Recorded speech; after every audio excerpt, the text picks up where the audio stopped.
Baik, selamat siang. Selamat datang di sesi pertama ini ya. Eh, Teman-teman, mungkin saya panggilnya teman-teman mungkin ya, bukan Bapak Ibu biar nggak formal. Kita lagi ada di Siraya Coffee gitu ya. Jadi biar santai lah kita. Jadi ini adalah sesi Coffee Talk kita yang pertama. Kita program Pasca Sarjana Universitas Ngurah Rai begitu ya. Jadi kita mengadakan Coffee Talk dengan narasumber-narasumber yang bisa memberikan insight, yang bisa memberikan dan juga membuka sudut pandang teman-teman semua. Dan di hari ini khususnya kita akan membahas terkait di bidang pendidikan, tetapi juga tidak hanya di pendidikan aja, ada juga kita pembahasan di terkait industri ya, khususnya di media begitu. Nah, maka dari itu kita sudah mengundang ya dua narasumber yang tentunya luar biasa. Jadi kita mengundang narasumber nggak yang ecek-ecek gitu ya. Jadi yang udah pasti udah luar biasa. Yang pertama ini dari ini luar biasa nih. Jadi dosen, beliau adalah seorang dosen Indonesia, tetapi beliau berkiprah di Yale University di Amerika Serikat. Jadi luar biasa. Jadi beliau Dr. Dini Alitteyani, ya, panggilannya Dr. Dini atau Bu Dini ya. Selamat datang, Terima Bu Dini, kasih. ya, di Universitas Ngurah Rai. Selamat datang di coffee shop kami. Terima kasih, senang. Kita akan ngobrol-ngobrol dan sambil ngopi, dan juga nanti ada kue juga ya, ada kuenya juga. Jadi kita sambil santai lah. Jadi beliau ini adalah senior lecturer in Indonesian Language Studies dan juga sekaligus language program director di Yale University. Jadi Yale itu peringkat berapa ya, Bu Dini ya? Oh, kami selalu percaya kami di atas, Iya, di atas langit. itu high level university. Iya. Wow, luar biasa. Dan selanjutnya narasumber selanjutnya itu adalah seorang announcer radio di Bali yang sudah well known juga, begitu ya. Announcer dari Penguin FM Bali. Yes. Oke, kita ucapkan selamat datang ke Bapak Dwi Vanua Dirata. Ya, Bapak Dwi Vanua Dirata. Beliau panggilannya Pak Dwi ya. Ya, Pak Oke, Dwi. baik. Baik, jadi ada Bu Dini dan Pak Dwi dan saya. Perlu kenalin ini ya, perkenalkan diri juga ya saya. Oke. Iya. Jadi saya singkatnya dipanggil, biasanya di sini di kampus saya panggil Pak Cok gitu aja ya. Nah, jadi Pak Cok untuk singkatnya, karena kalau nama lengkap saya itu kepanjangan. Jadi cukup dipanggil Pak Cok saja gitu. Tapi kita pengen tahu nama panjangnya. Oh, nama panjang juga. Karena Bu Dini sama Pak Dwi saya bilang nama panjangnya ya, jadi saya harus nama panjang juga. Baik. Banget ya. Baik, nama saya Cokorda Gede Agung Wijaya Kesuma Suryawan. Jadi dipanggil Pak Cok saja. Saya sekarang dipercaya begitu ya untuk di pasca sarjana, khususnya untuk mengawal direktur. Jadi posisi saya sebagai wakil direktur program pasca sarjana. Baik, jadi kita akan langsung ke topik ya. Jadi topik kita hari ini kita akan ngobrol terkait higher education. Jadi temanya adalah SIP. Jadi nyeruput ya. Jadi kita harus sambil nyeruput ngobrolnya gitu ya. SIP, chat yang ngobrol, dan rethink. Sip dulu berarti ya. Ya, ya, sip dulu deh, sip. dulu. Oke.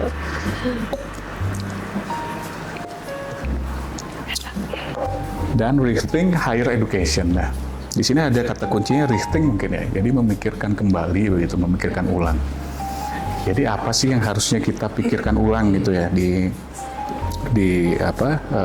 ranah higher education. Mungkin beberapa yang perlu kita bahas mungkin ya. Sekarang kan banyak ini ya. Kalau Bu Dini dan Pak Dwi juga tahu kan baru-baru ini dan sekarang juga masih berlangsung begitu ya. Jadi ada rekan-rekan dosen kami yang sedang menyampaikan keadaannya begitu ya di MK terkait keadaan perdosenan lah begitu, dan mereka sedang memperjuangkan juga apa yang diperjuangkan terkait, kalau khususnya sih terkait remuneration kan itu ya. Cuman mungkin nanti kita bahas selanjutnya. Mungkin yang pertama kita bahas terkait ini dulu, di ranah mahasiswa dan lulusan di perguruan tinggi, begitu ya. Nah, kalau menurut Ibu Dwi dan juga compared to what's been happening in the States gitu ya, kalau kita membandingkan antara kurikulum misalkan dulu, kurikulum di Indonesia dengan kurikulum misalkan di Amerika Serikat, begitu ya. Kalau kita sih sekarang sudah mulai shifting ke outcome based education.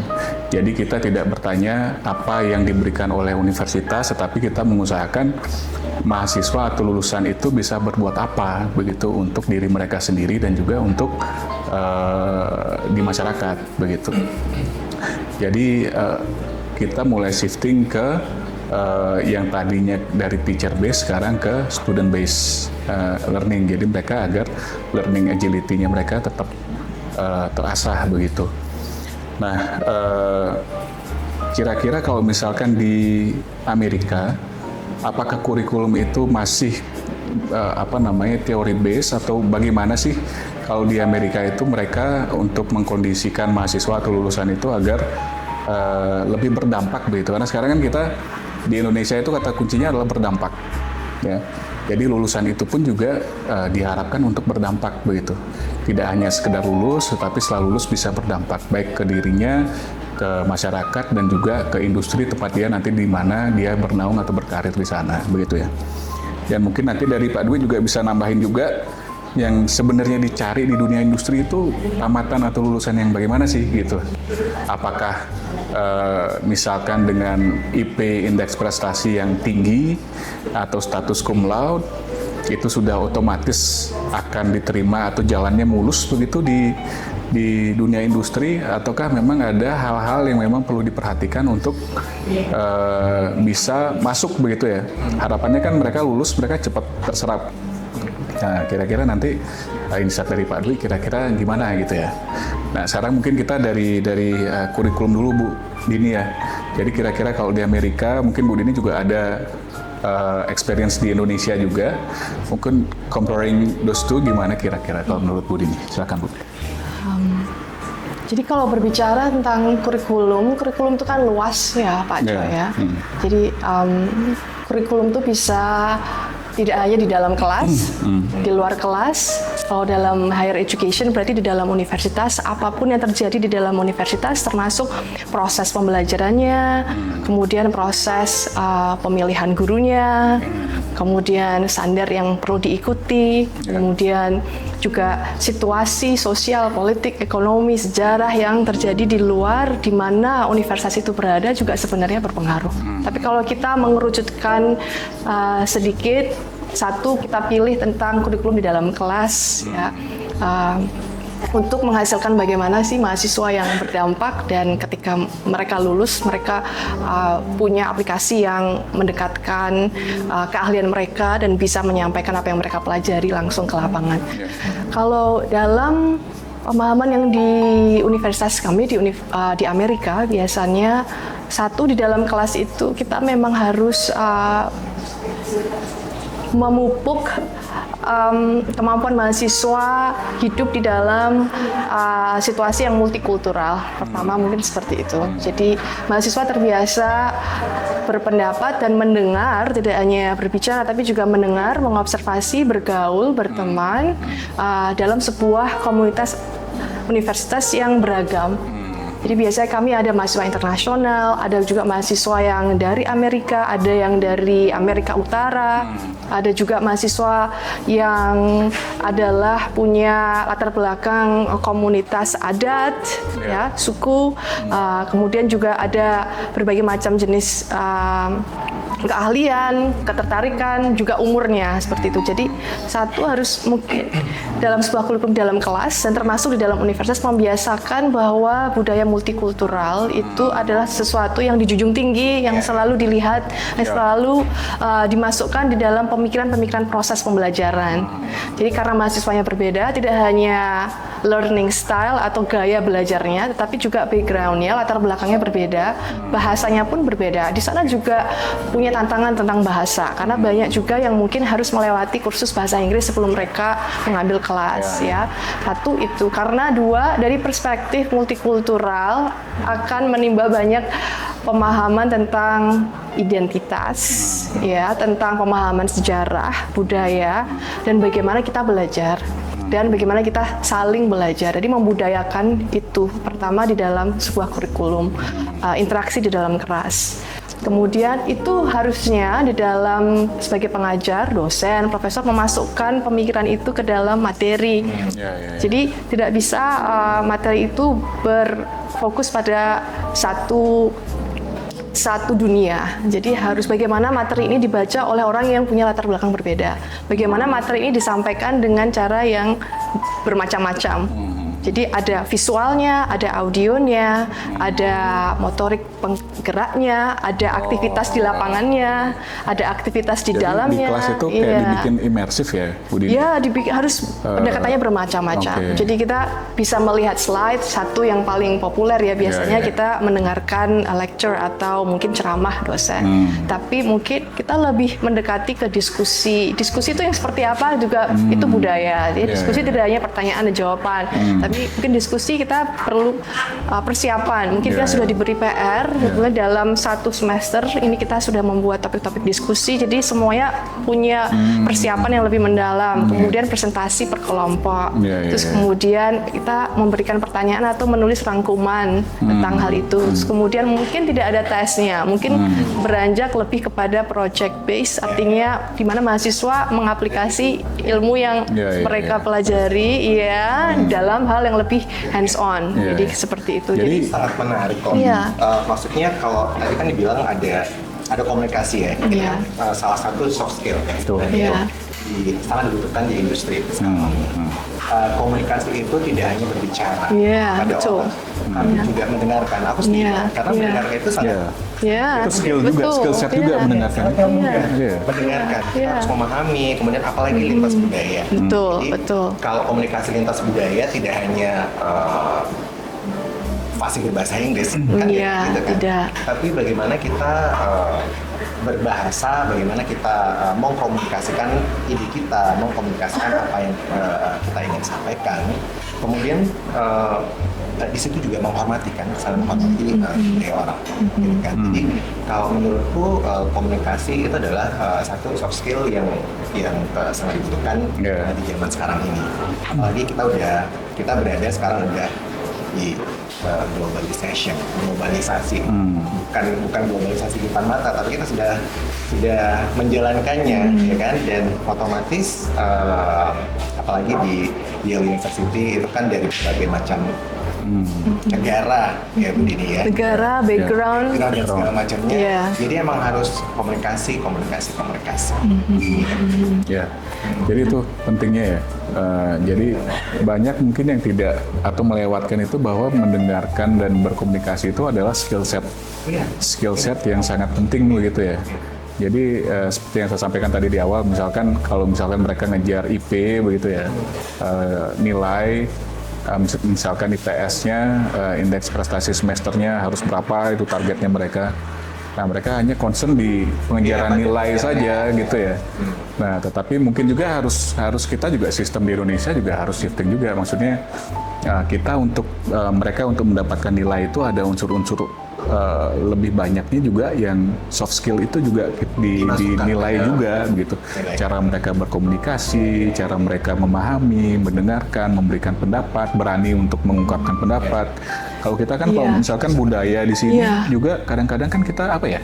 Ewo pakuwo ya? Ya, maksudnya kalau saya enggan. Kalau saya takut salah satu takut salah, terus yang kedua mungkin ada tendensi kalau saya ngomong dikirain nanti sama temen saya paling oke lah atau apalah gitu. Memang itu budaya sih, harus dikembangkan. Juga kembali ke dalam ranah materi sendiri. Kalau tadi Pak Cok mengatakan learner center, student center, kita di sini di Indonesia, di Amerika dan dimanapun ya harus memahami apa sih artinya learning center, student center itu seperti apa. Ini berarti kan mahasiswanya yang di tengah yang diutamakan. Tapi apanya tentang mahasiswa? Seperti tadi background-nya itu bermacam-macam, learning style-nya, cara belajarnya. Tapi juga sejarahnya, traumanya, pengalamannya, cara menyampaikannya berbeda. Apakah itu tercermin di dalam materi yang kita siapkan sebagai seorang pengajar? Jadi kalau memang mahasiswa ada yang berasal dari tempat tertentu, latar belakang tertentu, apakah materi itu pernah menyentuh dalam ranah pengalaman pribadi mereka? Tidak. Jadi mereka melihat dirinya di dalam sebuah materi di dalam kelas. Jadi tidak hanya satu dunia yang selalu ada dalam materi. Ceritanya apakah cerita nenek moyang mereka ada di dalam materi kelas? Apakah cerita pengalaman mereka, tempat mereka dibawa dalam diskusi kelas jadi materi? Kelihatan di bukunya itu penulisnya juga punya latar belakang yang sama yang membahas. Jadi multikultural diciptakan dari sebuah materi penyampaian juga. Jadi harus berpikir tentang mungkin ada yang menyebut global literasi. Jadi istilahnya membaca jadi sumber-sumber yang bermacam-macam, tapi juga harus hati-hati sumber yang seperti apa sih yang kita sampaikan di kelas. Pertanyaannya kemudian lari kepada pertanyaannya bercabangnya ke berapa, ini kemana. Jadi pertanyaan apa pun bisa jadi 10 kali, 2 kali apa. Berkembang ya? Iya, berkembang. Karena masing-masing orang punya background. Dari background itu akan menimbulkan pertanyaan-pertanyaan yang berbeda. Iya, harusnya. Iya. Jadi dosen itu juga harus punya kemampuan ini ya? Apa ya? Psikologi juga sedikit tidaknya gitu ya? Harus mengenal, karena dari interaksi. Bisa menengahi juga, menguasai keadaan juga di dalam kelas. Juga seorang empath juga mungkin. Maksudnya harus mempunyai rasa empati juga gitu ya. Jadi nggak bisa kaku, apalagi kalau kita sekarang mau ke student centered learning gitu ya. Jadi mungkin dosen itu lebih sebagai fasilitator, ya kan, dibandingkan sebagai satu arah kayak dulu kan konvensionalnya satu arah kan ngajar materi, mahasiswa ngerti nggak ngerti ya udah yang penting materi tersampaikan, gitu kan. Nah, sekarang kan memang kita mencoba bergeser untuk ini ranahnya mahasiswa nih yang lebih aktif, mereka yang diskusi atau apa, dosen mungkin ya pemancing aja, pemancing. Kalau Bapak Cok melihatnya seperti apa nih sekarang? Kalau di Indonesia khususnya di Bali, seperti apa sih sekarang? Apakah kampus-kampus sudah mulai memposisikan ataupun memfungsikan learning center itu dengan sudah atau seperti apa? Kalau menurut saya itu balik lagi ke personal dari lecturernya sendiri gitu ya. Kalau dari RPS, kalau kita kan di Indonesia itu ada namanya rencana pembelajaran semester, itu materi-materinya sudah ditentukan, pertemuan 1 sampai pertemuan 16 itu ya, termasuk UTS, UAS itu apa aja.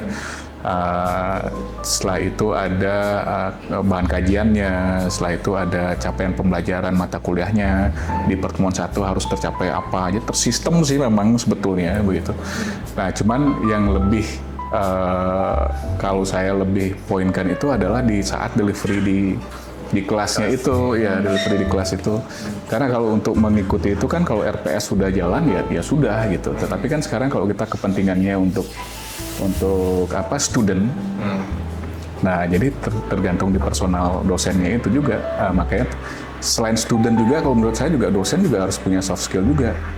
Ya kan? Jadi dia harus bisa mendengarkan juga. Kalau kita kan dulu kalau seseorang dituakan itu budaya juga ya. Seorang dituakan, kalau disanggah begitu ya, mungkin ada rasa tidak terima dan lain sebagainya.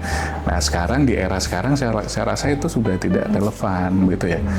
Jadi student pun mereka bisa menyampaikan pendapat juga ke dosen begitu. Jadi kalau saya sih lebih bagusnya kita itu sebagai partner diskusi gitu ya, sebagai fasilitator kalau memang semangatnya student centered. Jadi mereka senternya itu di mereka, tetapi dosen kita mendorong mereka bagaimana caranya untuk mereka bisa lebih cepat ke tujuannya mereka begitu.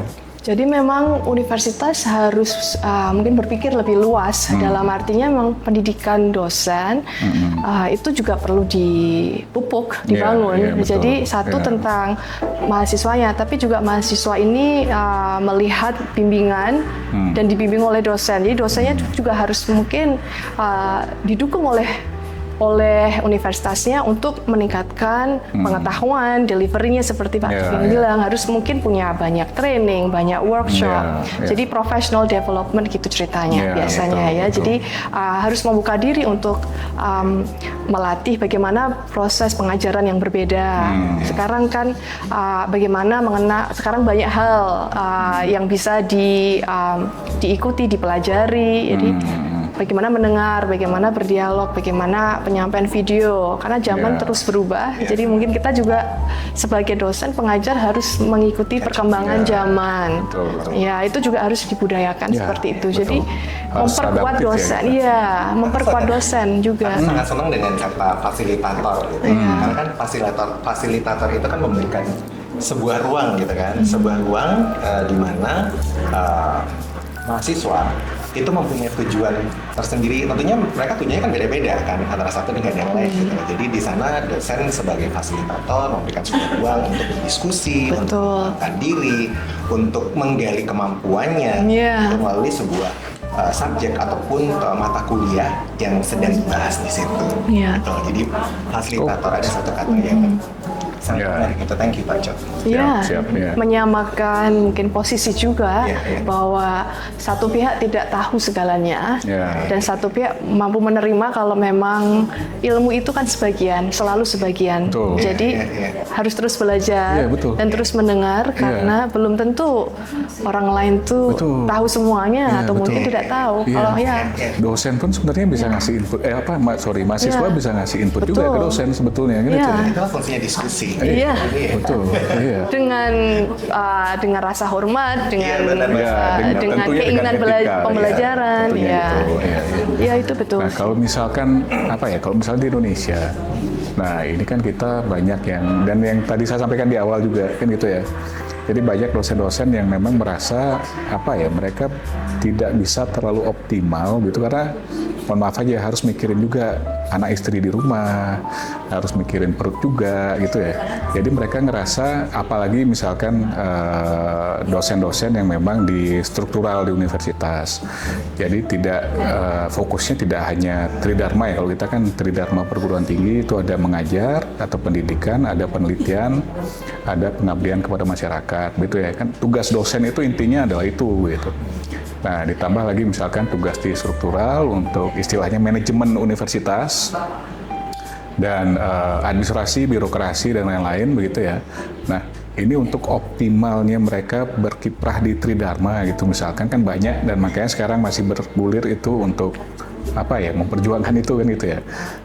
Nah, kalau misalkan di Amerika, kalau di Indonesia pun juga sekarang sudah mulai misalkan salah satu universitas saya tahu itu sudah memberikan keleluasaan ke dosen untuk dia bisa memilih dari 1 dari 3 dharma itu. Apakah mau fokus di penelitian saja, apakah mau fokus di pengajaran saja, atau di pengabdian saja, begitu. Nah, kalau kita sih masih di Indonesia itu untuk beban kerja dosen namanya ya BKD harus kita laporkan setiap semester. Nah, kita harus melakukan ketiga-tiganya, begitu. Tetapi sekarang sudah mulai beberapa begitu dan juga sedang dibahas juga di pusat, apakah bisa fokus ke salah satu dharma saja, misalkan ke penelitian atau ke pengajaran begitu. Nah, kalau misalkan di Amerika, apakah juga harus tridharma seperti itu, ataukah memang difokuskan dosennya misalkan untuk research, jadi mereka fokus di research, mereka tidak harus mengajar gitu, atau mengajar tidak harus research gitu. Di sana kita harus melakukan tiga-tiganya. Harus melakukan diri. Jadi mengajar, meneliti, dan pengabdian. Jadi tidak ada hanya 1, 2, dan 3. Jadi multitask. Tapi dari sisi optimalisasi pengajaran sebenarnya tidak selalu dipengaruhi dan berhubungan langsung dengan kondisi keuangan atau pendapatan, tapi itu sangat penting sih. Jadi sebenarnya pembicaranya memang dosen, pengajar, dan staf, dan semuanya harus dibantu, harus didukung oleh universitas dan siapa saja di bawah di mana universitas itu yang berada, itu ya. yang menaungi. Jadi memang kalau satu namanya rekognisi, jadi artinya guru itu harus dihargai, kepandaiannya dan keahliannya. Nah, itu bisa diwujudkan dalam banyak hal. Ya, satu dalam segi nilai, kemudian dalam segi proses promosinya, dalam segi diberikannya kesempatan untuk menimba ilmu, didukungnya ketika mau sekolah lagi. Jadi selalu mendapat dukungan tetap. Tapi mungkin karena penghargaannya rendah itu mempengaruhi mungkin bagaimana kiprah dan bagaimana berekspresi ya begitu, dan banyak tanggung jawabnya. Di sana ada ketentuan seperti mengajarnya berapa kelas, kemudian ada juga ekspektasi tentang publikasi. Jadi memang sebagai seorang dosen harus berpikir dan menyesuaikan dengan banyak posisi. Ya, tapi memang ini adalah peran universitas untuk membantu, membina dan mendukung dosennya dan stafnya untuk meningkatkan hubungan yang baik dan penghargaan. Jadi lebih optimal. Kalau orang dihargai, dia akan bekerja dengan lebih baik. Tapi bukan berarti tidak ada bukan berarti itu bergantung pada penghargaannya berapa untuk beroptimalisasi ya. Jadi karena pertama harus membuka pikiran dulu dengan pendekatan yang lebih luas ya, mau belajar karena kita bisa belajar dari banyak guru sebenarnya dari kondisi yang sangat keras, mereka mampu menjadi contoh bagi mahasiswa dan murid-muridnya yang mereka tidak dari pada posisi yang sangat nyaman, tapi mereka mampu menjadi contoh. Jadi itu ada pesannya bahwa guru bisa tampil dalam kondisi apa saja, tapi tidak berarti mereka tidak perlu dihargai. Gitu. Itu harus masuk dalam ranah diskusi yang lebih baik. Ya kita ini ya, saya sih setuju juga. Maksudnya yang namanya seorang dosen mau nggak mau ya itu seorang leader gitu ya. Seorang leader dan juga tidak hanya sebenarnya kalau saya ya, misalkan saya pun juga di kelas misalkan untuk pemberian materi, cuman terkadang juga saya sisipkan juga kadang-kadang apa ya yang saya pernah jalani atau saya sedang jalani begitu ya. Misalkan untuk kemampuan orang lah, misalkan Anda tidak harus Anda membandingkan diri Anda dengan orang, kan gitu ya. Misalkan saya pakai analogi, misalkan hewan begitu. Misalkan ada burung ya memang tempatnya dia di udara gitu ya. Ikan memang tempatnya di air gitu. Kalau misalkan si ikan ngajak si burung, ya udah kamu kesini dong nyelam. Masa nyelam gini aja kamu nggak bisa, itu ya berarti yang nggak masuk logikanya kan si ikan yang bilang seperti itu kan gitu ya. Jadi kan, nah kadang-kadang saya sisip-sisipin juga seperti itu untuk membentuk juga karakter mereka. Jadi tidak hanya materi teori yang secara praktisnya saja, teoritisnya saja gitu. Cuman saya juga ada harapannya juga mereka mentalnya terbentuk juga dengan cara-cara kecil seperti itu gitu. Dan beberapa juga ada yang sudah menyelesaikan studi gitu. Oh ya Pak, saya dulu keinget sama apa yang Bapak bilang gitu. Di tempat kerja saya dulu saya ngerasa gini, sekarang udah ini ya, ada sih yang bilang seperti itu. Yang itu tidak berhubungan dengan teori sebetulnya, tapi lebih ke omongan-omongan saya yang seperti itu. Itu yang paling penting ternyata. Betul. Jadi itu maksudnya apa ya, soft skill itu yang malah mereka yang lebih berdampak ke mereka. Kalau misalkan belajar teori kan mereka bisa tetap belajar ya, belajar sendiri pun mereka bisa gitu. Apalagi kalau misalkan kita based on experience dari apa yang pernah kita alami. Misalkan kita punya kegagalan di masa lalu atau apa, kita ceritakan dan bagaimana itu menguatkan mereka gitu. Saya rasa sih itu lebih berdampak ya. Mungkin ada beberapa strategi seperti ketika dosen itu punya tanggung jawab mengajar, meneliti dan mengabdi. Sebagai seorang peneliti, dosen mungkin bisa belajar dari ruang kelas yang beliau ajarkan. Jadi ada teacher dan researcher bersama. Jadi melakukan penelitian di mana dengan konteks kelas yang diajarkan. Ya. Jadi ada banyak topik yang bisa dieksplorasi. Jadi sekaligus malah mengajar juga bisa melakukan penelitian dalam ruang pengajaran itu. Dan di kelas ya, seperti itu. Jadi harus membantu juga, contohnya ada hubungan yang baik antara penelitian dengan apa yang diajarkan. Jadi harus memberi feedback. Jadi biasanya kalau kami di sana, research-nya, penelitian dari dosen itu juga harus memperkaya dan memperkuat cara pengajarannya dan materi pengajarannya.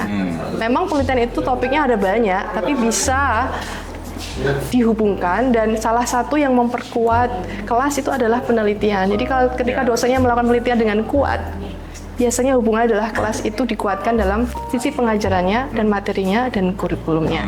Dan pengabdiannya bisa dihubungkan tentang yang seirama dengan penelitiannya. Tapi memang itu kerja keras sih. Pasti banyak waktu, banyak fokus. Dan itu seperti guru dan dosen semuanya memang melakukan terlalu banyak kayaknya. Ini guru dan dosen tenaga pendidik itu memang punya tanggung jawab yang sangat besar gitu ya.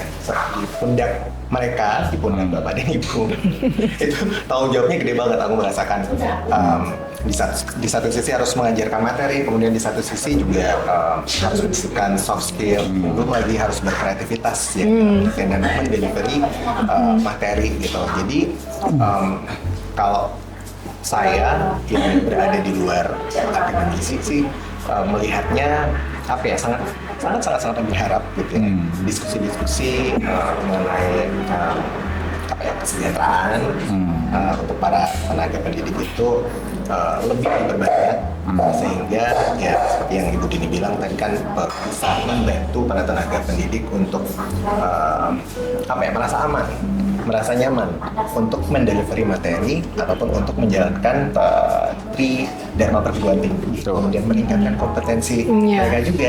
Jadi yang dihasilkan itu juga outputnya juga mahasiswa-mahasiswa yang unggul tentunya. Betul. Dan ketika seorang dosen melakukan penelitian, itu ada ruang untuk mengajak mahasiswanya untuk menjadi dalam tim penelitian. Itu budaya di sana biasanya. Jadi bisa menjadi mentor langsung. Ini caranya melakukan penelitian. Mungkin mahasiswa adalah asistennya atau dalam tim penelitiannya. Jadi biasa sekali kolaborasi antara dosen dan mahasiswa yang tertarik. Jadi itu juga menjembatani pengabdian, mengajar dan penelitian disinkronisasi. Mulai menemukan sinerginya. Jadi langsung mendampakkan juga dan memberi dampak langsung. Kemudian biasanya juga penelitiannya itu bisa dalam konteks komunitas di sekitar kampus. Yang ya tergantung topiknya seperti apa. Jadi kita bisa meraih ke komunitas langsung di luar kampus atau di sekitar kampus atau komunitas yang langsung dekat dengan kehidupan mahasiswa yang memang. Jadi ketika kita melakukan penelitian, kita berbagi, kita bisa menjangkau komunitas, sekalian mementorkan, mengajar, membina mahasiswa, dan dosen juga belajar dari komunitas dan mahasiswa. Jadi sekalian jalan. Iya, saling mengisi semua. Mungkin itu yang mungkin perlu kita perkuat, kita perkuat cara berpikir itu mungkin atau pandangan perspektif itu dalam universitas di mana saja. Kalau itu sudah menjadi kebiasaan di Amerika, itu perlu diperkuatkan lebih lagi. Kalau itu belum di dalam universitas di Indonesia, mungkin itu yang perlu dipupuk lebih lagi. Ya karena nanti kan pertanyaan pertama Bapak Cok yang berdampaknya ke komunitas, dampak itu dampak kepada diri, mahasiswa, ke universitas, dan kepada komunitas. Karena kan semuanya tujuannya untuk membuat masyarakat yang lebih baik harusnya. Adanya universitas itu harusnya membuat masyarakat sekitarnya lebih baik. Lebih baik itu seperti apa? Itu perlu dipikirkan lebih dalam. Pasti ada yang kelihatan kan? Dampak yang kelihatan ya. Berdampak itu ya tadi ya. Oke, nah mungkin kita sekarang coba bergeser ya, Duduknya bergeser. Duduknya boleh digeser. Geser ke kiri, itu goyang ke kiri gitu. Tadi mungkin kita fokusnya ke mahasiswa lulusan gitu ya. Nah sekarang coba kita ke universitasnya atau penyelenggaranya begitu ya. Nah kalau misalkan sekarang, kalau di Indonesia kan ada PTN, PTS gitu ya, perguruan tinggi negeri dan swasta. Nah kalau di swasta itu biasanya, kalau di Yale itu swasta itu ya? Swasta Pak, ya. Kalau di swasta itu kan memang bergantung ke, ya mau tidak mau kita akui itu bergantung ke student body Pak Dwi. Ya. Jadi untuk sustainnya universitas itu memang sangat bergantung dari student body yang dimiliki oleh universitas itu. Nah di zaman sekarang itu mungkin ada perubahan preferensi dari mungkin saya bisa bilang konsumen, karena kan yang di PTS itu sebenarnya ya konsumen kan, maksudnya mereka untuk jasa penyedia pendidikan, dan mereka mahasiswa itu kalau bisa dibilang konsumen ya konsumen sih mereka sebetulnya kan itu ya. Nah sekarang ada preferensi pergeseran dari konsumen atau yang mengconsider untuk masuk ke perguruan tinggi begitu ya. Mungkin kalau zaman dulu mereka untuk masuk ke perguruan tinggi mendapatkan proses, di dalam proses itu nanti muaranya adalah satu gelar begitu yang memang menjadi kebanggaan seperti itu. Dan sekarang mungkin preferensinya karena sekarang karir tidak hanya tidak kaku dan tidak terbatas caranya mereka. Sekarang misalkan mereka mau remote working atau mau apa seperti itu ya. Jadi mereka bisa melakukan itu dan ininya connectivity-nya juga luas sekarang zaman digital dan lain sebagainya. Nah, kalau menurut Pak Dwi dan juga mungkin Bu Dini juga, nah peran universitas itu mungkin apakah masih sesentral dulu begitu, ataukah sekarang sudah mulai bergeser? Maksudnya anak-anak muda misalkan udahlah saya cari uang dulu, nanti kalau saya perlu gelar baru saya ke universitas gitu. Nah jadi mungkin mindset mereka itu adalah kalau perlu gelar ke universitas gitu. Tapi kalau untuk hidup atau karir ya nggak perlu, saya juga bisa dari mana aja saya nyari duit gitu kan misalkan. Nah, seberapa pentingnya universitas, peran universitas? Kalau saya sih dari yang tadi kita obrolkan itu sangat penting untuk fondasi dari apa yang mereka lakukan nanti ke depannya gitu. Kalau dari Pak Dwi dan dari Bu Dini kira-kira melihat universitas, relevansi universitas sekarang itu gimana begitu? Apakah masih sekuat dulu ataukah bagaimana? Kalau aku melihatnya dari kacamata saya ya, pengalaman saya juga di industri dan dari obrolan yang barusan saja. Kalau misalnya melihat bahwa universitas itu adalah tempatnya untuk mencetak generasi yang unggul, generasi yang dibekalkan tidak hanya materi, tapi juga materi pelajaran, tetapi juga soft skill yang memang benar-benar dibutuhkan oleh industri, dan berarti itu sangat relevan dengan dunia industri. Karena kalau sekarang ini industri itu membutuhkan lulusan ataupun tenaga kerja yang memang selain dia mempunyai materi yang bagus, maksudnya punya hard skill-nya istilahnya, tapi soft skill-nya itu juga harus bagus. Gitu. Yang pertama tadi komunikasi, kemudian adaptability, dan bagaimana dia menghadapi perubahan zaman, bagaimana dia bisa mengikuti perubahan zaman yang begitu cepatnya. Itu maksudnya agility ya, agile gitu ya. Agility ya. Harus ngikutin perkembangan zaman yang begitu cepat. Kemudian empathy, tadi kita untuk membahasnya empathy seperti apa. Nah, itu adalah soft skill yang sangat dibutuhkan oleh industri. Gitu. Kemudian kepemimpinan, leadership, melalui diskusi, melalui kerja kelompok, kemudian melalui project-project. Sebenarnya mahasiswa itu ataupun universitas itu sudah membentuk mahasiswa yang memang benar-benar dibutuhkan oleh tenaga industri, oleh industri. Kalau misalnya memang benar-benar dijalankan secara optimal. Seperti itu. Kalau menurut saya sendiri sih sangat relevan ya. Ya, as long as itu memang dijalankan secara optimal. Ya fungsinya memang seperti itu. Tapi kalau misalnya hanya mengejar gelar saja dan itu mindset itu memang yang harus dipahami gitu ya. Jadi universitas itu tidak mengejar gelar, tetapi memang untuk membentuk mahasiswa untuk mendapatkan skill set itu, baik hard skill maupun soft skillnya gitu ya. Dan yang paling penting mungkin sekarang juga endurance ya Pak Dwi. Endurance yang paling penting. Maksudnya sekarang kan nggak gampang nyerah lah. Jadi kita di perjalanan kan pasti ada seperti maraton ya kita. Betul. Kadang kita kesandung, jatuh gitu ya. Jatuh bangun lagi, jatuh bangun lagi. Ya, cuma Jadi berarti kan tugas dari dosen-dosen ataupun tenaga pengajar itu kan jadinya semakin bertambah gitu ya. Bagaimana mereka meng-create sebuah materi ataupun sebuah kelas di mana para tenaga pengajar ini bisa membentuk mahasiswa yang hard skillnya dapet, kemudian dia juga bisa masukin soft skillnya, sehingga tadi seperti lulusan mahasiswanya Pak Cok tadi inget bahwa oh ya ternyata apa yang diomongin sama Pak Cok waktu di kelas itu ini ya rasanya ya seperti ini ya gitu. Ya. Kenyataannya apa ya, maaf Pak Cok, kenyataannya banyak yang susah sekali mencari pekerjaan setelah lulus. Jadi sebagai sebuah kenyataan itu harus menjadi poin yang sangat penting untuk refleksi dan revolusi mungkin kalau revolusi pembaruan, menemukan bentuk yang baru dan mengembangkan diri untuk universitas itu harusnya poin diskusi yang sangat penting ya. Kenapa lulusannya ini tidak bisa mencari pekerjaan? Kenapa mereka mengalami kesulitan? Berarti bisa melihat kurikulumnya nih ada sesuatu yang perlu diperkuat, dirubah kalau memang perlu dirubah. Karena untuk berdampak kepada komunitas dan kepada diri mahasiswa harus mampu membaca dunia luar dan mampu menjadi seseorang yang relevan dan bisa beraplikasi. Mungkin sesuatu tentang skillnya, tapi mungkin satu refleksi dari universitas. Kedua, mungkin ada banyak jalan. Contohnya, apakah universitas cukup membantu mahasiswa ketika mereka lulus itu? Apakah itu termasuk dilihat sebagai tanggung jawabnya universitas? Contohnya, pergerakan alumni.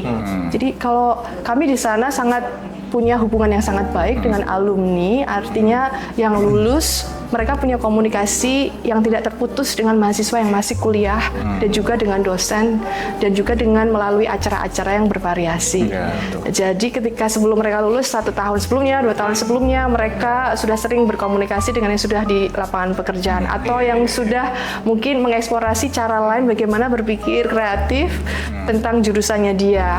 Contohnya juga pekerjaan apa, sisi apa, ruang-ruang apa yang bisa dieksplorasi dan diberi contohnya sekaligus dan didiskusikan, diketemukan orangnya. Jadi ada peredaran informasi yang sangat baik dan mungkin lebih lancar. Ini adalah lowongan ini ada skill seperti ini komunikasi orang dan orang. Jadi jaringan alumni itu penting ya, Bu Dini ya, sangat penting ya. Apakah kita melihat itu sebagai aset untuk membangun universitas? Tidak dalam segi keuangan saja, tapi juga dalam kemampuan skill. Kan mereka sudah di lapangan, mereka juga sayang sekali dengan universitas di mana mereka dibesarkan dan dididik. Mereka mau memberi langsung. Kalau tadi diasumsikan bahwa antara universitas dengan mahasiswa, konsumen dengan produsen, berarti kan istilahnya kalau yang tadi sistem yang Ibu Dini bilang kan istilahnya tidak beli putus gitu ya Bu ya. Jadi tetap berkelanjutan maintenance-nya dan ya itu bisa membesarkan sendiri. Karena dari alumni apa ya, kalau namanya alma mater kan istilahnya lahir dari rahim yang sama gitu ya. Jadi harusnya kita kritis ya Pak Jaya. Betul. Itu adalah aset. Iya. Ada aset. Apakah itu dilihat sebagai aset atau dibiarkan pergi ya? Saya tidak dibiarkan pergi ya Bu ya. Ya memang harus dirawat, dibina hubungannya. Mereka bisa datang ke kelas. Kami sering makan siang bersama, kami sering bertemu, memupuk hubungan. Kita juga waktu dis Natalis kemarin juga melaksanakan reuni akbar sama alumni gitu juga antusias juga, mereka juga ini. Reuni dan lain-lain ya, mesti ada aktivitas lain yang selain reuni yang mungkin langsung. Betul ya, pasti sudah ada komunikasi dan juga komunikasi untuk jaringan-jaringannya dan juga untuk support yang sedang berkuliah. Dan itu dibudayakan di luar ranah personal sih, selalu mungkin dalam kelompok grup jadi lebih besar ya. Jadi kalau tidak tahu apa-apa informasinya, tapi satu informasi bisa disebarkan dalam satu jurusan, satu angkatan, satu diskusi. Apa namanya, dengan para alumni yang mau membukakan pintu untuk adik-adiknya. Saya kira banyak. Tapi kalau di sini, kalau saya boleh bertanya itu, kalau di kampus itu apakah ada career centernya seperti ini? Apakah ada? Career center ada. Kalau saya rasa sih di setiap universitas ya. Kalau di sini kita ada career center di bawah Wakil Rektor 3 ya, UR3-an. Nah itu untuk informasi-informasi pekerjaan, terutama yang adik-adik dia S1 gitu ya. Kalau mahasiswa kami S2 itu rata-rata kalau nggak saya bilang 100% ya itu mereka sudah bekerja begitu, sudah ada pekerjaan sambil mereka berkuliah S2. Nah ini untuk yang S1 informasi-informasi kalau ada lowongan kerja, ada peluang-peluang kerja itu diinformasikan lewat career center. Nah selain itu juga ada tracer tracer study-nya. Jadi nge-track juga mereka di tempat kerjanya itu kinerjanya bagaimana gitu. Apakah sudah sesuai dengan apa yang diharapkan oleh employer atau industri, atau bagaimana yang nantinya juga akan dijadikan masukan di dalam strategi kita ke depannya. Jadi diakses juga begitu. Kalau untuk fungsi dari career center itu sendiri, apakah dia hanya menyiapkan ini ada lowongan di sini, ini ada lowongan di sana? Ada pelatihan-pelatihan juga yang atau apakah pernah nggak sih ada kayak konseling gitu pada mahasiswa gitu? Mereka sebenarnya maunya apa? Oh iya. Karena kan kadang-kadang jangan kan anak kecil gitu ya, nggak tahu nih maunya tujuannya kemana. Karena kan orang dewasa kan juga nggak tahu tujuannya mau kemana sih. Terus di situ kan ada perlu bimbingan gitu ya, perlu ada konsultannya gitu. Yang mengarahkan ya mereka ya. Cari tahu apa sih sebenarnya yang kamu mau. Betul. Itu rasanya juga penting ya. Jadi karena setiap orang punya apa ya kelebihan dan kekurangannya. Jadi di assess kelebihannya apa dan dimaksimalkan begitu ya. Itu juga. Dan tidak semua orang itu masukan yang bagus. Betul. Iya. Mereka kadang ya nggak mengetahui kelebihannya apa. Sering dilihat daripada kekuatannya.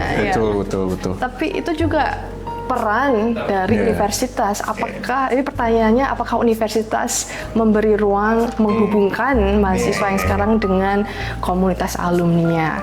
Dan juga apakah universitas membangun sebuah kesempatan yang menghubungkan langsung dengan industrinya. Ada beberapa universitas yang punya contohnya internship magang dalam 1 semester di perusahaan A.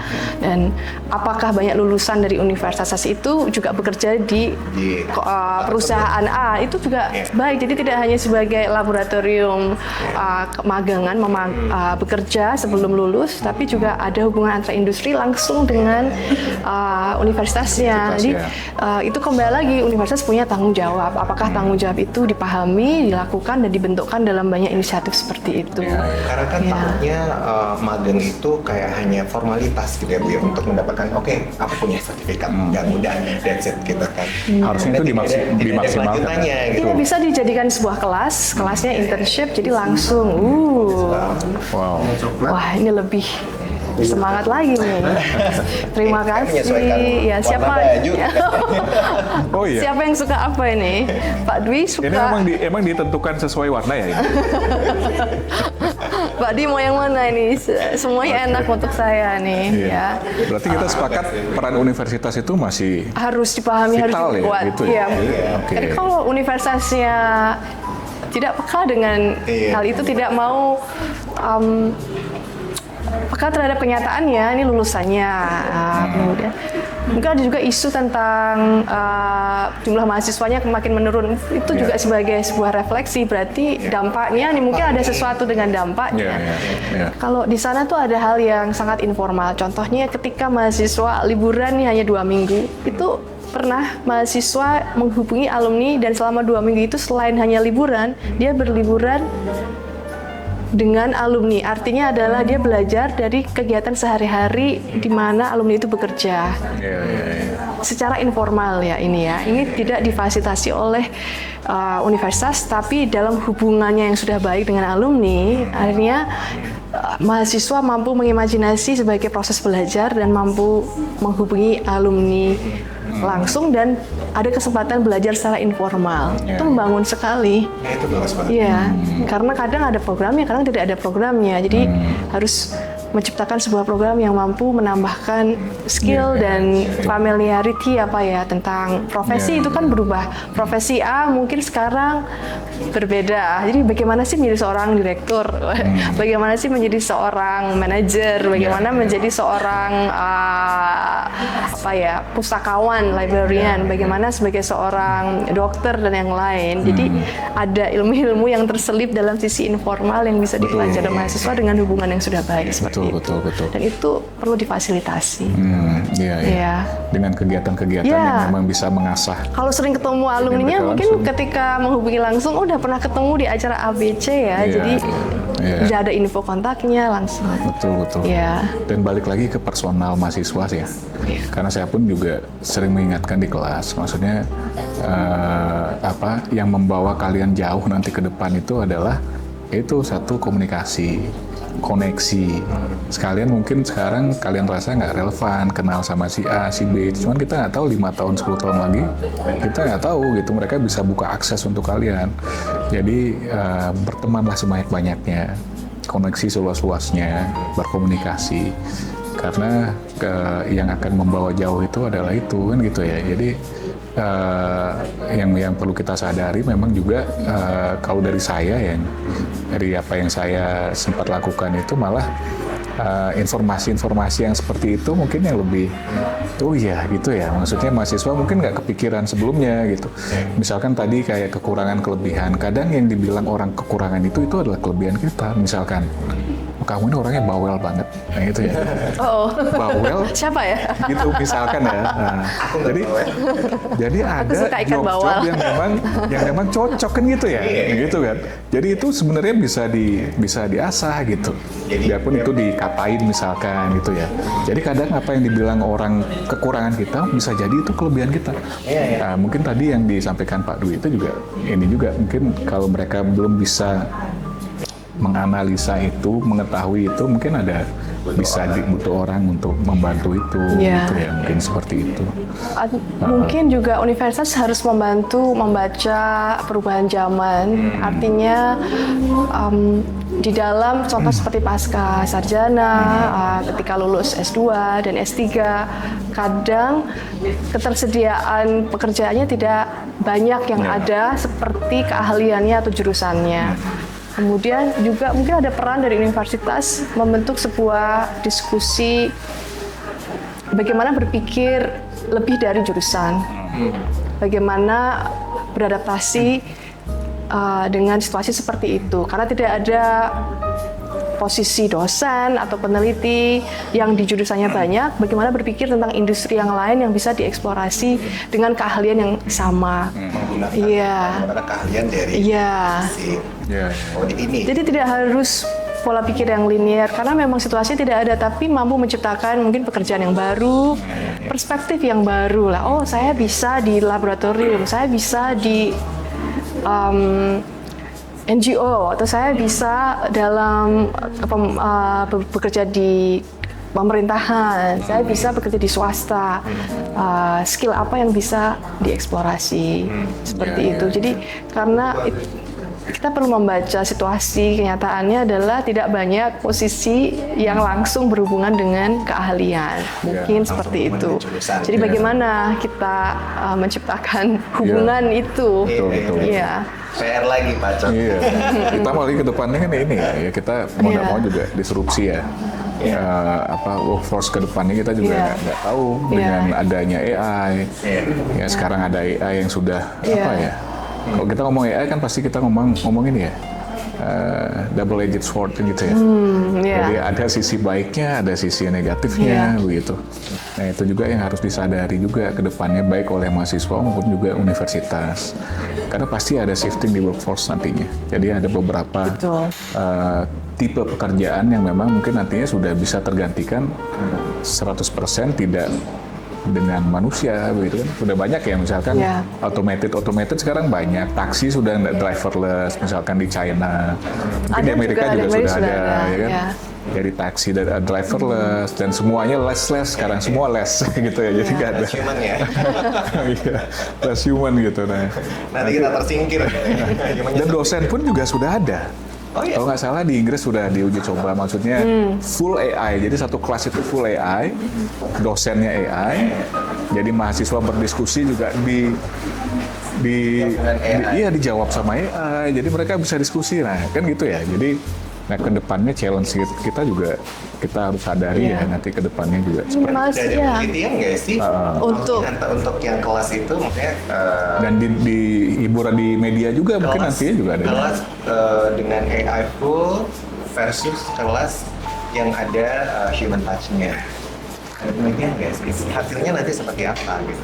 Ya. Tidak pada contoh yang mungkin Pak Cok berikan, tapi banyak publikasi, diskusi tentang peran AI di dalam proses belajar di universitas. Jadi kalau di sana, di universitas saya, kami sering membahasnya dengan mahasiswa juga. Jadi dengan dosen juga ada pelatihannya yang sangat beruntun dan banyak.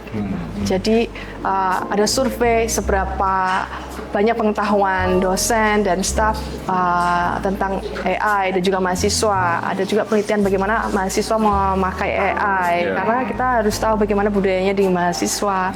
Kemudian kita mulai menawarkan perspektif baru AI itu perannya seperti apa yang bisa dimaksimalkan, dan juga ada pembicaraan seperti tugas-tugas di kelas nih harus berubah karena dengan adanya AI, jadi mungkin harus assessment-nya nih, cara penilaiannya ini mungkin harus bergeser, tidak hanya tentang jawaban dan benar dan salah, tapi juga harus lebih kreatif bentuknya. Itu sering kami bicarakan, dan juga kami punya satu pusat tentang etika digital. Jadi bagaimana membangun komunitas di dalam universitas yang memahami etika tentang penggunaan AI.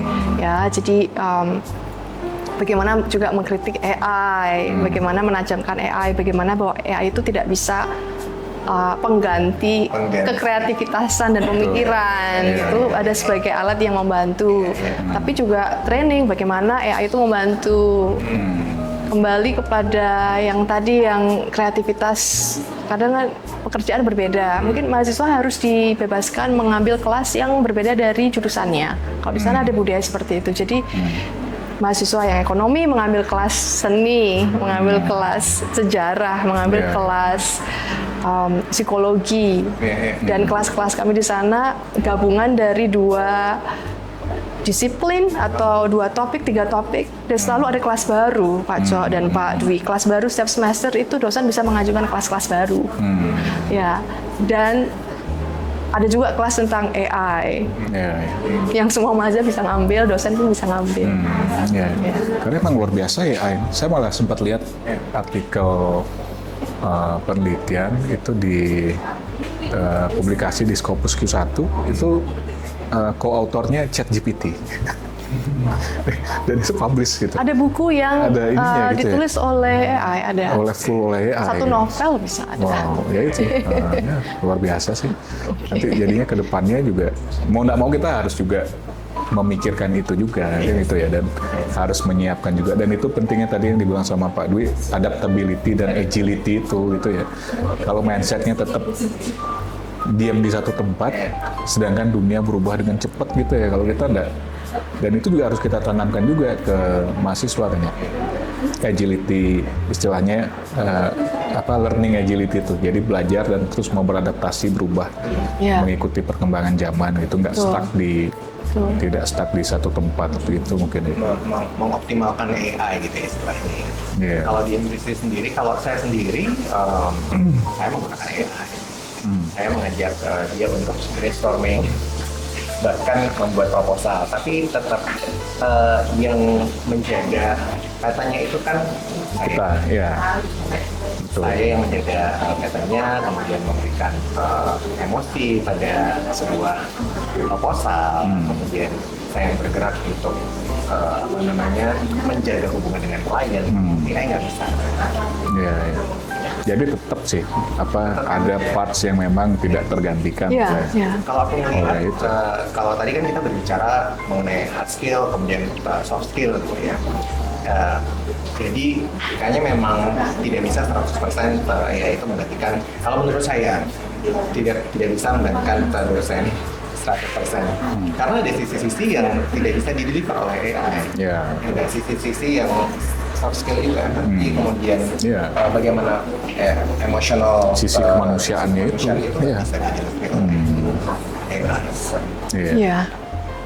AI juga terbatas dari input. Jadi input yang sudah masuk di dalam sistem itu akan terbaca. Tapi banyak jenis-jenis pengetahuan yang belum terekam dan belum terinput di dalam sistem itu, yang jadinya miss, jadinya kelewatan. Kedua, juga ada beberapa fakta kadang ketika mahasiswa atau dosen atau siapapun memakai AI dan menulis berdasarkan sumber-sumber yang diajukan dari sistem AI itu sendiri, tool AI yang mereka pakai, harus dicek dulu kebenarannya. Betul tidak? Itu banyak yang terjadi adalah kebingungan, tidak ada sumbernya tapi tertulis di situ.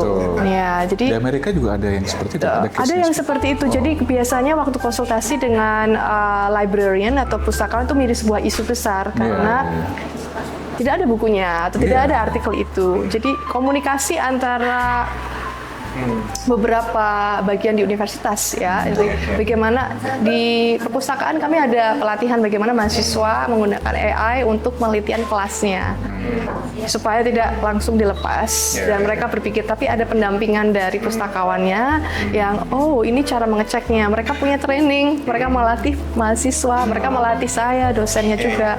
Jadi mereka yang lebih tahu dari sisi itu mereka memberi pelatihan. Berarti memang tugas AI itu adalah mempercepat proses pengambilan data, tapi tetap saja mahasiswa ataupun kita sebagai manusia bertugas untuk memverifikasi dari mana data harus dari mana sumbernya, maksudnya dari sumber itu gitu.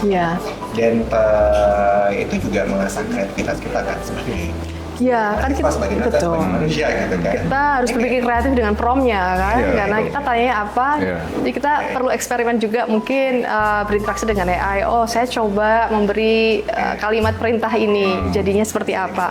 Kemudian kalau saya mengerucutkan lebih detail, saya mendapatnya apa. Itu proses pembelajaran juga, karena tidak semua prompt menghasilkan yang sama. Tapi AI bisa. pun tidak kita nggak boleh bergantung ke satu, misalkan kayak penulisan itu ya, kan tetap kita harus nyawanya itu di kita. Setelah itu juga referensinya itu ya. Jadi kalau AI misalkan salah satu AI misalkan ChatGPT atau Gemini dan lain sebagainya gitu ya, mereka bikin itu bibliografi kan, reference list, cuman ya kita harus ngecek juga gitu. Kita harus ngecek apakah ini benar gitu ya. Dan kita ada juga sebenarnya yang bisa dilakukan untuk menginsert yang reference atau sumber-sumber yang memang beneran ada nyata gitu ya. Jadi jangan percaya sama 100% sama AI gitu ya. Jadi balik ke konsen kita juga ya, Udin. Dan itu tidak hanya di pengajaran, jadi juga dalam administrasi dan staff itu. Di media juga seharusnya juga gitu. Semuanya gitu. Bagaimana universitas bisa lebih efektif gitu. Misalnya memposisikan AI membantu keseharian kita lebih efektif. Jadi kita harus mengenal kekuatannya apa ya, seperti itu. Tapi juga harus hati-hati tentang perlindungan ide, pemikiran. Tidak bisa sembarangan memakai karena harus melihat keterbatasan AI-nya apa, limitnya apa, bahayanya apa, resikonya apa, peluangnya apa, kekuatannya apa. Seperti itu. Mahasiswa banyak yang pakai sih, mereka suka sekali. Tapi ada juga yang mungkin kurang memakai. Tapi juga ada begini nggak sih Pak Co, biasanya juga itu generasi ya, ada dosen mungkin enggan memakai AI. Itu ada juga yang kami alami di universitas kami. Jadi takut pakai AI atau tools AI ya. Tapi mungkin harus dibeli pelatihan. Kenapa? Takut seperti apa? Ya mungkin ya. Sama kayak dulu zaman kalkulator ya. Kan saya sih sempat baca ada sampai guru-guru demo dengan adanya kalkulator kayak gitu ya. Gitu ya. Wow ya. Baru-baru di Amerika gitu. Demo-demo guru kan itu disrupsi ya, zaman itu kalkulator, sekarang AI. Jadi teknologi baru itu terus datang gitu ya. Teknologi cepat ya dan banyak. Betul. Jadi tetap kata kuncinya itu agility dan adaptability itu ya, Pak Dwi ya. Kalau kita meminta mahasiswa kita untuk beradaptasi dan bergerak dengan lebih dinamis, jadi gurunya juga, stafnya juga, sistemnya juga seperti itu. Jadi tidak hanya satu ya yang yang diharapkan. Jadi Iya. semua sistem ini ya. prosesnya harus mengikuti ya. Iya, iya. Materinya juga, pelatihannya juga. Dulu nggak ada mungkin training tentang AI, sekarang harus ada banyak. Iya, Kepada siapa? Semuanya. Betul, betul. Ya. Jadi semua sistemnya, ekosistem itu harus agile gitu ya, tidak hanya Harusnya. mahasiswanya aja, tetapi penyelenggaranya juga, Iya, yang harusnya. nge-deliver juga, industri juga gitu ya. Jadi semuanya harus agile. Baik, baik.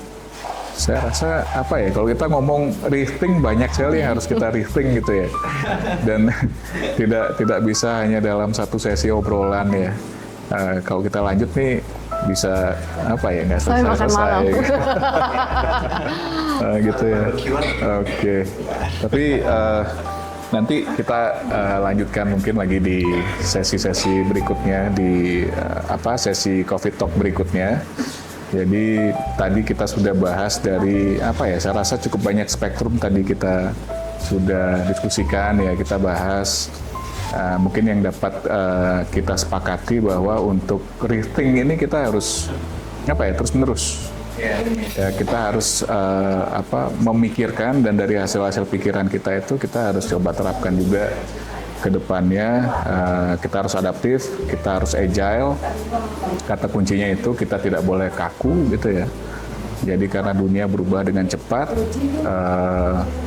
dari segala spektrum, apalagi sekarang misalkan keadaan geopolitik gimana, kita juga harus adaptif juga karena mempengaruhi seluruh aspek kita lah, juga teknologi, disrupsi dan lain sebagainya. Jadi kita harus tetap agile untuk kedepannya. Dan untuk rethink terus-terusan gitu cara kita untuk menyikapi itu kan gitu ya. Oke, mungkin itu yang bisa kita diskusikan, kita sampaikan ke teman-teman. Mungkin nanti di sesi berikutnya, di sesi Covid Talk kita yang berikutnya, kita bahas topik-topik yang tidak kalah menarik nantinya. Jadi tetap stay tune teman-teman semua, nanti informasi-informasi berikutnya akan disampaikan di media digital kami, khususnya di Pasca Sarjana Universitas Ngurah Rai. Jadi mungkin itu karena waktu jua yang memisahkan kita, begitu ya. Jadi good luck Bu Dini. Terima kasih. Semoga juga nanti jagoannya, Bu Dini punya jagoan sendiri di Piala Dunia ya, Pak Dwi juga. Mudah-mudahan ya. Siap. Baik, mungkin itu ya yang bisa kami sampaikan. Terima kasih atas waktunya, dan kami ucapkan terima kasih dan sampai jumpa di lain waktu. Thank you. Sudah, ayo kita makan. Masuk nggak tadi?